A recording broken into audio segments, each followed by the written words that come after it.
Hello, my name is Josephine Lang, and I'd like to share with you today a wonderful healing recipe. It's called bone broth, and it's become quite popular of late for good reason, because there are minerals and nutrients in the bones that can really help us to heal, especially if someone has suffered something like a surgery or soft tissue damage, cartilage, ligaments, tendons, that sort of thing. And though I myself am a vegetarian and mostly a vegan most of the time, there have been times when my body has called out for various other animal products to help me with my healing.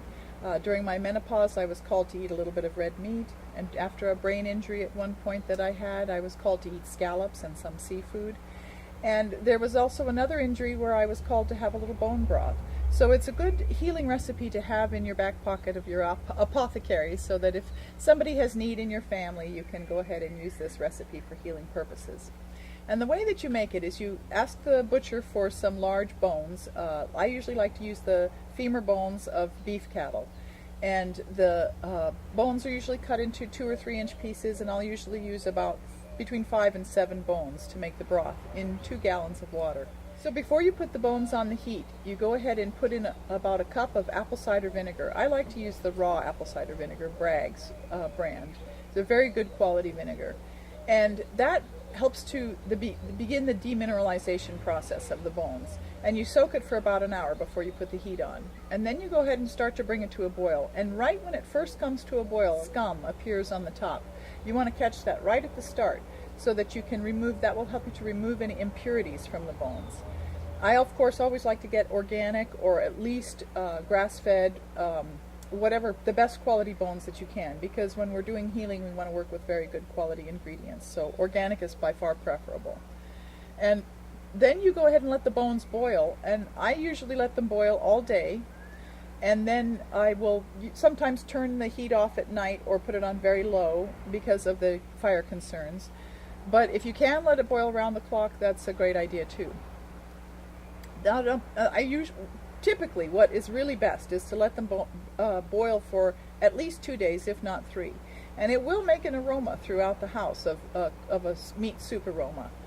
And then at the end, as the time goes on, the bones will begin to lose all of the marrow from the center of the bones will become liquid inside of the broth, as the bones give their goodness to the water. And the broth is where you'll get that wonderful nutrition. And after you're done, you can just discard the bones. Usually after about the 2nd or 3rd day, then I will go ahead and put in some vegetables. Now some people will use like the ends of carrots, or the heart of the lettuce or something like that.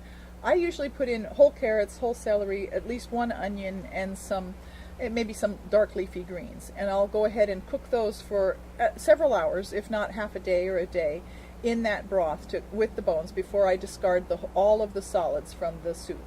And then you decant off the broth. The broth is the healing recipe. And let it cool, of course, before you do the decanting, so that there's less burn hazard.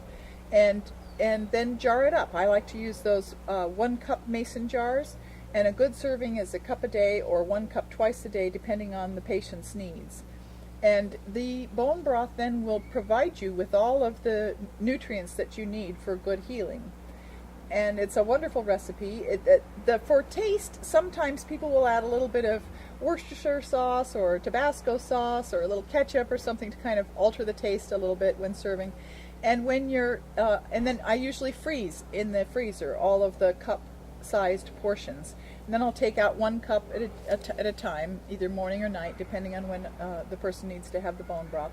And then you can heat that up separately on the stove.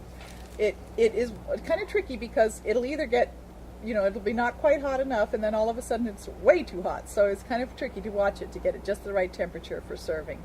And I hope that you enjoy this wonderful healing recipe. It can do a world of good. And it's also a great assistance for people who have arthritis or any kind of joint pain. So enjoy, and thank you very much. And please check out my website, www.stepintomagic.com. Thank you.